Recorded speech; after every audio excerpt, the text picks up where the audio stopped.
믿는 게 일이다, 믿으면 산다. 믿는 게 일이다, 믿으면 산다라는 제목으로 하나님 말씀 증거하도록 하겠습니다. 석장 오늘 살핍니다. 39장은 그 중심이죠. 예루살렘의 함락. 여기서 핵심은 세 가지입니다. 시드기야 왕이 두 눈 뽑히고 끌려갔다는 거고, 두 번째 예레미야가 석방됐다는 거고, 세 번째는 예레미야 도와줬던 그 구스 넷이 있죠. 에벳 멜렉, 그죠? 왕의 종이라는 이름의 뜻, 에베드 멜렉, 그를 구원하는 내용이랍니다. 그게 39장. 그리고 40장에서는 바벨론이 총독 세웁니다. 그다랴라는 총독을 세우는데, 그는 족보가 좋아요. 요시야 왕 때 서기관, 말씀 발견했던 서기관 사반이죠. 사반. 그 다음에 그의 아들이 아히감인데, 아히감은 26장에 보면 우리야 죽을 때 숨겨준 사람 있죠. 그게 아히감이에요. 그 아들이 그다랴인데, 그다랴가 총독이 되었습니다. 그러니까 그가 임시 수도인 미스바로 임시 수도 삼거든요. 이유는 간단하죠. 예루살렘이 다 불타서 없어져 버렸으니까, 초토화돼 버렸으니까 예루살렘은 도시 기능이 없어졌어요. 그래서 미스바를 임시 수도로 삼고 거기서 있었다라는 것입니다. 그때에 그 종친이 와가지고 그를 죽여버렸다. 종친 이름이 이스마엘, 그런 얘기고. 그다음 41장은 이제 두 사람 사이의 싸움이에요. 그죠? 게릴라 세력이 둘이었는데, 하나는 이스마엘은 암몬의 사주를 받고 온 종친이에요. 그리고 여기 중요한 게 요하난이 되게 중요하죠. 요하난이 나머지 백성 다 이끌고 애굽으로 들어간 지도자입니다. 근데 이 친구도 별로 그렇게 말씀에 탐탁하게 서 있지 않는 사람이다. 이렇게 혼란상을 묘사하고 있습니다. 여기까지예요. 그래서 예레미야도 이제 다음 시간에 살피겠지만 그 애굽에 갈 때 같이 끌려갑니다. 그래서 바벨론은 안 갔지만 애굽에 가게 되는 스토리가 이제 나와 있습니다. 거의 이제 끝나가요. 차례대로 살피겠습니다. 첫 번째는 39장인데 예루살렘 함락입니다. 39장. 핵심은 믿으면 구원받는다. 그런 심판 중에도 구원이 있다. 시드기야 9년 10월부터 11년 네 번째 달까지 포위됐다. 그러니까 합쳐놓으면 횟수로는 3년이고 만으로 따지면 18개월 동안 포위돼 있었습니다. 그리고 마지막 함락됐어요. 그동안 그렇게 예언했던 예루살렘 함락, 그죠? 항복안 하면 함락당한다, 초토화당한다, 말씀 안 듣다가 그렇게 됐습니다. 그래서 점령군이 들어와서 예루살렘을 점령하더라, 그런 얘기입니다. 39장 1, 2, 3절 읽겠습니다. 시작. 유다의 시드기야 왕의 제9년 열째 달에 바벨론의 느부갓네살 왕과 그의 모든 군대가 와서 예루살렘을 에워싸고 치더니 시드기야의 제11년 넷째 달 아홉째 날에 성이 함락되니라. 예루살렘이 함락됨에 바벨론 왕의 모든 고관이 나타나 중문에 앉으니 곧 네르갈 사레셀과 삼갈 네부와 내시장 살스 기민이 네르갈 사레셀은 공중장관이요 바벨론 왕의 나머지 고관들도 있더라. 듣고 순종하지 않았던 우유부단했던 시드기야 왕, 결국은 밤중에 뺑소니 쳐요. 도망치다가 사해 근처에서 체포됩니다. 이제 느부갓네살이 세운 왕이잖아요. 근데 반역을 행했으니까 열받죠. 그래서 잡아다가 족치기 시작합니다. 그래서 시드기야가 보는 앞에서 그의 아들들 다 죽여버려요. 목을 베버리고. 그 다음에 그 귀족들, 그 친애굽파 귀족들 다 죽여버리고. 그리고 그거 다 보게 만들고 난 다음에 마지막 다 봤니? 다 봤어? 두 눈 뽑아버려요. 그리고 사슬에 묶여가지고 끌고 가는 진짜 비참한 일이 벌어지게 되죠. 그리고 예루살렘 느부갓네살이 열받았다니까요. 초토화시킨다고. 다 불질러 버려. 다 무너뜨려 버려. 그래서 성전 무너진 거예요. 다 불지르고 무너지고. 6절부터 8절까지 읽겠습니다. 시작. 바벨론 왕이 림나에서 시드기야의 눈앞에서 그의 아들들을 죽였고 왕이 또 유다의 모든 귀족을 죽였으며 왕이 또 시드기야의 눈을 빼게 하고 바벨론으로 옮기려고 사슬로 결박하였더라. 갈대아인이 왕궁과 백성의 집을 불사르며 예루살렘 성벽을 헐었고. 그러니까 뭐 예언했던 그대로 되는 거죠. 긴 경고의 말씀 듣지 않으니까 말씀대로 되더라. 이건 뭐 우리가 읽을 때 느끼는 게 뭡니까? 우리도 그럴 수 있다라는 거죠. 하나님 겸손케 해주시고 말씀대로 순종하게 해 주옵소서. 이런 게 우리 자세가 돼야 된다는 것입니다. 말씀 자꾸 외면하면 시드기야가 남 얘기가 아니에요. 우리가 시드기야 될 수도 있다는 거죠. 말씀 듣고 순종케 하옵소서. 이게 중요하다는 것입니다. 그런데 그 심판과 구원은 동시에 있는 거예요. 시드기야에게는 심판이지만 이스라엘에게는, 유다에게는 심판이지만 또 구원이 있었죠. 두 종류의 구원. 예레미야는 말씀 충성했으니까 예레미야는 또 건져 주십니다. 그리고 또 하나가 에벳 멜레, 그런 구스 시종, 그 넷이 그것도 살려주죠. 먼저 예레미야가 석방됩니다. 11절 12절 읽겠습니다. 시작.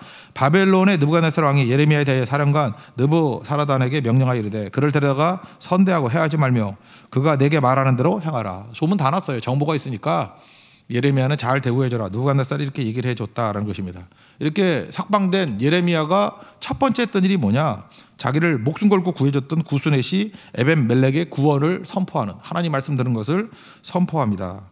그래서 마지막 절이 되게 중요한 건데, 이는 내가 나를 믿었음이라. 언제 구원이 있습니까? 믿으면 구원이 있다는 거예요. 내가 믿으면 하나님이 일하시는 거예요. 요한복음 6장 28절 29절 보면은 제자들이 와서 묻죠. 어떻게 해야 하나님 일을 하겠습니까? 하나님 일 하고 싶습니다. 어떻게 해야지 하나님 일을 하죠? 그런데 예수님 뭐라고 말씀하셔요? 하나님께서 보내신 일을 믿는 것이 하나님의 일이니라. 우리의 일이 뭐예요? 뭐 뛰어다니면서 열심히 뛰는 게 아니고 믿는 게 일이에요. 믿는 게. 여러분 믿는 일을 하십시오. 하나님의 일 하고 싶습니까? 하나님의 모든 말씀을 믿는 게 일이에요. 믿는 게. 그 에벤멜렉이 했던 일이 뭐예요? 믿는 거죠. 믿었습니다. 그리고 믿음에 따르는 순종을 했죠. 믿음과 순종은 동전의 양면이니까 믿고 순종했습니다. 그랬더니 다 죽는 데서도 구원받잖아요. 마치 노아 방주 같죠. 다 심판이 있는데 방주 탄 8명이 구원받았고, 여리고성이 무너져서 다 심판받는데 기생 라합과 그의 가족들은 구원받고, 그러니까 심판과 구원은 동시에 이루어진다는 것입니다. 그래서 심판이 있다 할지라도 두려워하지 않을 이유가 있죠. 믿으면 됩니다. 믿습니까? 철저히 믿음 붙들고 승리하는 하나님의 종 되기를 바랍니다. 그래서 로마서 1장 17절에 오직 의인은 믿음으로 말미암아 살리라. 우리 어떻게 살아야 됩니까? 한마디로 믿음으로 사는 거예요. 믿음으로 말미암아 살리라. 그러면 어떤 일이 벌어진다 할지라도 살아남을 수 있다, 그 얘기입니다. 16절부터 18절까지 읽겠습니다. 시작.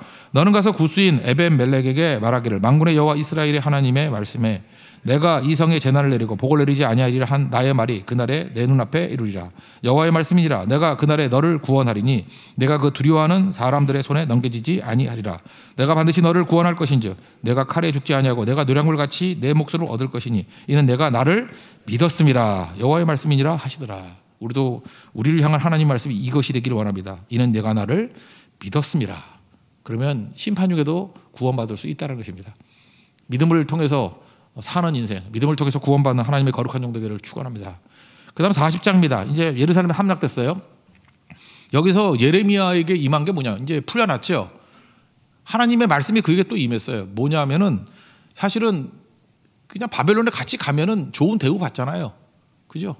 그 바벨론을 항복하라고 얘기했고 느부갓네살도 특별히 얘기해 줄 정도로 잘해준다 그러니까. 근데 하나님의 말씀이 여기 뭐였냐? 내용을 보건대 이 땅에 머무르라라고 하는 하나님의 말씀이에요. 그러니까 유다 땅에 머무르는 것이 예레미야에게 있어서는 좁은 길입니다. 참 지금 볼 때 예레미야는 너무 안타까운 것 같아요. 그죠? 죽도록 고생했는데 또 하나님이 바벨론 가서 안락하게 노후를 보내라 이게 아니고 또 머물래요. 사명자는 이런 거예요. 그죠? 하나님이 더 쓰시겠다 그러면 더 쓰는 거죠. 뭐 이 땅에서 길짓하는 인생인데. 그래서 하나님 나는 언제 죽겠습니까? 죽으면 쉬어요. 죽으면 안식하니까. 장례식장 맨날 그러잖아. 영원히 안식하라고. 그러니까 이 땅에서 하나님께 나를 부르신다 그러면 좋은 거죠. 그때 말씀이 뭐냐면 이 땅에 머물면서 이후에 또 10년 동안 사역을 더해요. 10년 동안 예언 사역을 더한다고. 예레미야는 하나님께서 진짜 알뜰하게 사용하시는 사명자입니다. 알뜰하게 그것도 40년 동안 한 번도 평탄한 적이 없었어요. 계속 눈물과 어려움과 고통 속에 하나님께서 그를 사용해 주십니다. 그 남아있으면 백성의 공격이 있고 편한 생활 아니잖아요. 우리도 할 수 있으면 사명의 길 가십시오. 그게 좁은 길인데 좁은 길 가십시오. 그게 승리의 길입니다. 40장 1절 읽겠습니다. 시작. 사령관 느부사라단이 예루살렘과 유다의 포로를 바벨론으로 옮기는 중에 예레미야도 잡혀 사슬로 결박되어 가다가 라마에서 풀려난 후에 말씀이 여호와께로부터 예레미야에게 임하니라. 여기 내용은 안 나왔는 내용이 뭐냐? 이 땅에 머물라라고 하는 내용이었다는 거예요. 사령관이 가다가 예레미야 발견하고 난 다음에 이렇게 제안합니다. 야, 같이 바벨론 가자. 그 사령관이 느부사라단이거든요. 같이 바벨론 가자. 그럼 내가 선대해 줄게. 그렇지만 남고 싶으면 남아. 네가 선택해. 그러니까 예레미야를 굉장히 호의적으로 대해 준 거죠. 같이 가면 선대해 주고, 그렇지만 뭐 딴 거 하고 싶으면 네가 원하는 대로 하면 다 해줄게. 근데 예레미야가 뭘 선택해? 하나님 말씀대로 남는 거를 선택합니다. 남는 게 뭐예요? 그게 좁은 길이죠. 지금 그다랴가 총독이 미스바의 임시 수도를 마련했잖아요. 미스바란 뜻이 뭐냐면 망대란 뜻이에요. 망대. 타워인데 워치타워. 이렇게 누구 경계하려고 보는 워치타워를 망대라 그러잖아요. 망대. 그러니까 미스바는 망대란 뜻이에요. 그러니까 의미가 있죠. 사무엘이 미스바에서 대부흥 운동을 벌였잖아요. 블레셋을 건져내려고. 다시 미스바에 가가지고 망대같이 하나님의 들려오는 말씀을 증거하기를 원합니다. 사명 다하는 거죠. 다 도망갔을 때. 그래서 그다랴에게로 가기를 원합니다. 그랬다는 것입니다. 우리 40장 4절부터 6절까지 읽겠습니다. 시작. 보라, 내가 오늘 내 손에 사슬을 풀어 너를 풀어주리니 만일 내가 나와 함께 바벨론으로 가는 것을 좋게 여기거든 가자, 내가 너를 선대하리라. 만일 나와 함께 바벨론으로 가는 것을 좋지 않게 여기거든 그만두라. 보라, 온 땅이 내 앞에 있나니 내가 좋게 여기는 대로 옳게 여기는 곳으로 갈지니라 하니라. 예레미야가 아직 돌이키기 전에 그가 다시 이르되 너는 바벨론의 왕이 유다 성읍들을 맞도록 세운 사반의 손자 아이감의 아들 그다랴에게로 돌아가서 그와 함께 백성 가운데 살거나 내가 옳게 여기는 곳으로 가거나 할지니라 하고 그 사령관이 그에게 양식과 선물을 주어 보내매 예레미야가 미스바로 가서 아이감의 아들 그다랴에게로 나아가서 그 땅에 남아 있는 백성 가운데서 그와 함께 사니라. 10년 동안 더 사역합니다. 참 예레미야는 훌륭한 분이고 보면 볼수록 너무 멋진 것 같아요. 우리 인생 살 때 두 종류로 사는 게 있어요. 사명으로 사는 게 있고 어쩌다 사는 게 있어요. 요즘에 어쩌다 어른 뭐 이런 프로그램이 있어가지고 잠깐 어쩌다라는 말을 많이 쓰는 것 같아요. 어쩌다 어른? 아니 사명 가지고 어른이 돼야지 어쩌다 어른이 되면 되나. 뭐 보니까 패러디 되게 많다. 어쩌다 사장이래. 이런 이 회사가 되겠나. 어쩌다 가족? 그뭐 어떻게 해야 돼요? 사고 치다 가족 됐나? 예. 어쩌다 출근? 아 이런 직원을 누가 쓰겠어요. 제발 어쩌다 선교 그러지 말아요. 그죠? 선교가 사명이 되지. 어쩌다 선교가 되면 안 되죠. 어쩌다 그러면 저는 옛날 사람이라서 그런지 모르지만 패트김 노래 생각나. 어쩌다 생각이 나겠지. 냉정한 사람이지만 그 유행가 가사 같은 인생 살지 말라고요. 어쩌다 생각나는 사람이 뭐 좋아요. 그죠? 그죠? 진짜 사랑하는 사람이 어쩌다가 아니라 항상 생각이 나야 되겠죠. 그다랴는 아까 얘기했죠. 요시야 왕 때 16대 왕 때 사반이에요. 할아버지가 사반이에요. 사반이 그 율법 말씀 발견한 서기관이라고. 그의 아들이 아히감인데 우리야 죽을 때 도와준 사람이죠. 26장 마지막 절 24절 읽어드릴게요. 사반의 아들 아히감의 손이 예레미야를 도와 그를 백성의 손에 내어주지 아니하며 죽이지 못하게 하니라. 그러니까 아히감이 예레미야 생명 건져준 경험이 있죠. 그 아들이니 그다랴니까 이 집은 어때요? 기독교 명문 가정이에요. 그죠? 사반, 아히감, 그다랴. 그러니까 좋은 사람 세워준 거죠. 임시수도 미스바를 선택하고 그러니까 좋은 사람들이 모여들죠. 저항 세력들, 게릴라들이 이제 들판에 있다는 게릴라들이거든요. 게릴라전 펼쳤던 사람이 미스바로 이제 자꾸만 모여들게 되더라는 것입니다. 근데 그 중에 한 사람이 누구였냐면 종친이에요.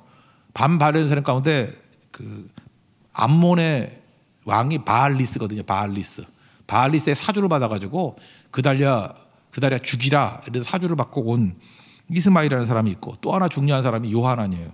근데 요하난이 정보를 들은 거예요. 그래서 그다랴에게 얘기를 합니다. 야, 이스마일이 너 죽일라 그래. 그 바알리스라는 암몬 왕의 사주를 받아가지고 너 죽일라 그래. 조심해. 네 생명 하나의 문제가 아니고 네가 죽으면 여기 모인 사람들 미스바에 모인 이 남은 백성들 다 흩어지게 되고 다 죽잖아. 정신 차려. 그런데 말을 안 들어요. 이 그다랴가 사람이 착하기만 한 거야. 남 의심하면 안 돼. 뭐 이런 거예요. 그죠? 종친인데 의심하면 안 돼. 그럴 리가 있냐. 야, 지금 우리 다 믿고 살아야 돼. 되게 순진하죠. 13절부터 16절까지 읽겠습니다. 시작. 가레의 아들 요하난과 들에 있는 모든 군지관들이 미스바에 사는 그다랴에게 이르러 그에게 이르되 암몬 자손의 왕 바알리스가 내 생명을 빼앗으려 하여 느다냐의 아들 이스마엘을 보낸 줄 내가 아느냐 하되 아이감의 아들 그다랴가 믿지 아니한지라. 가레의 아들 요하난이 미스바에서 그다랴에게 비밀이 말하여 이르되 청하노니 내가 가서 사람이 모르게 느다냐의 아들 이스마엘을 죽이게 하라. 어찌하여 내 생명을 빼앗게 하여 내게 모인 모든 유다 사람 흩어지게 하며 유다의 남은 자로 멸망을 당하게 하려 하니라. 그러나 아이감의 아들 그다랴가 가레의 아들 요하난에게 이르되 내가 이 일을 행하지 말 것이니라. 내가 이스마엘에 대하여 한 말은 진정이 아니니라 하니라. 내가 죽이겠다 그랬더니 아니야, 그거 믿을 수 없어, 하지마. 그러다가 죽죠. 여기서 그다랴하고 나중에 나오는 느헤미야하고 비교할 수 있죠. 느헤미야는 어땠어요? 거기도 반대 세력이 있었거든요. 도비야, 산발라.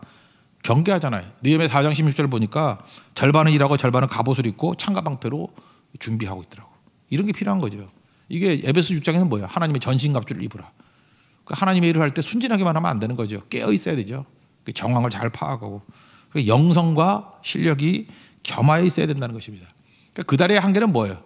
할아버지가 사반이고 아버지가 아이감이고 좋은 사람인데 이 말씀이 없어. 이 사람이 그냥 정치력만 가지고 이끌어가려고 그래요. 그리고 또 하나는 뭐예요? 경계심이 없어요. 영적 무장이 없어요. 그러니까 한계가 있는 거죠. 근거 없는 자신감만 있는 거예요. 근자감. 그러니까 죽지. 여기서 중요한 건 예레미야는 좁은 길을 가라.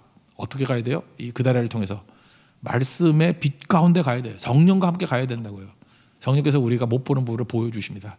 여러분, 성령이 여러분들을 밝히 보이게 만드는 지혜가 임하기를 축원합니다. 그 다음에 이제 마지막 41장에서는 말씀 없는 혼란. 이제 그다랴 죽지요. 죽는데 그다랴만 죽인 게 아니라 갈대아, 그러니까 바벨론 군사들까지 죽여요. 그러니까 이제 느부갓네살이 열받아가지고 다시 와서 또 초토화시키겠죠. 그러니까 위험 가운데 놓이게 되었다는 것입니다. 그래서 이스마엘하고 그 다음에 그 누구죠? 갑자기 이름이 생각이 안 나네. 요하난하고 갈등이 벌어지게 된다는 거예요. 41장. 종치 이스마엘이 이제 죽이는 거죠. 암살. 어떻게 하죠? 밥 먹자 그래놓고 안심시켜요. 그리고 다 죽여버려요. 그죠? 그다라 죽이고, 그 다음에 그 옆에 있는 측근들 죽이고, 갈대아 군인들 죽이고. 계획적이고 무모함이죠. 그래서 이틀이 지날 동안 몰라서 철저히 계획했는데 무모해요. 그러니까 질러놓고 보는 거죠. 그러니까 방향성도 없고. 그러니까 이런 이스마엘 같은 인간이 되면 안 되죠. 41장 1, 2, 3, 4절까지 읽겠습니다. 시작. 일곱째 달에 왕의 종친 엘리사마의 손자여 느다의 아들로서 왕의 장관인 이스마엘이 10사람과 함께 미스바로 가서 아이감의 아들 그달에게 이르러 미스바에서 함께 떡을 먹다가 느다의 아들 이스마엘과 그와 함께 있던 10사람이 일어나서 바벨론의 왕의 그 땅을 위임했던 사발의 손자 아이감의 아들 그다랴를 칼로 쳐 죽였고, 이스마엘이 또 미스바에서 그다랴와 함께 있던 모든 유다 사람과 거기에 있는 갈대아 군사를 죽였더라. 그가 그다랴를 죽인 지 이틀이 되었어도 이를 아는 사람이 없었더라. 일 저지른 거죠. 바보 같은 놈. 그죠? 그래서 10명 데리고 와가지고 그다랴 죽여버렸다는 거예요. 왜 그렇죠? 친바벨론적인 성향을 갖는다고 생각을 해서. 그리고 성기순례 온 사람 80명이 있었는데 하여튼 또 이상한 사람들이에요. 또 다 죽이는데 이게 차례차례 죽이다가 10명이 잠깐만 그랬다고요. 왜 그랬더니 나 밀, 보리, 기름, 꿀 숨겨놓은 데 있어. 그랬더니 또 안 죽여. 나 참 이게 이스마엘 그래서 마음에 안 들어요. 죽이려면 싹 죽여버리든지 뭐 잠깐만 뭐 있어. 그러니까 여러분 어디 가면은요 이렇게 숨겨놓고 가세요. 그럼 살 길이 있어요. 이스마엘 같은 나쁜 놈이 있을 때 밀 있어, 보리 있어. 그러면 안 죽여요. 그죠? 나 어디에 뭐 금덩이 숨겨놨어. 그러면 안 죽일 거라고. 죽일 수도 있어요. 그죠? 그리고 뒤죽박죽 돼버리는 거죠. 그리고 남은 사람 데리고 이제 암몬으로 갈라 그랬죠.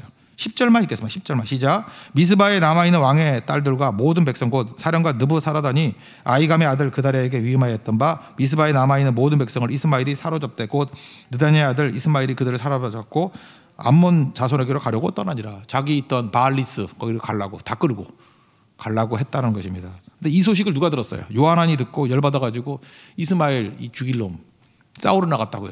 싸우러 나갔더니 그 남아있는 유다 백성들이 지금 이스마엘이 있고 종친 이스마엘이에요. 왕족 종친 이스마엘이 있고 옆에 아이감이 요하난이 나타나니까 백성들이 와 싸우기는커녕 요하난 막 박수치면서 좋아하는 거예요. 기뻐하고 당신이 진짜 지도자야. 민심이 다 글로 가버렸어요.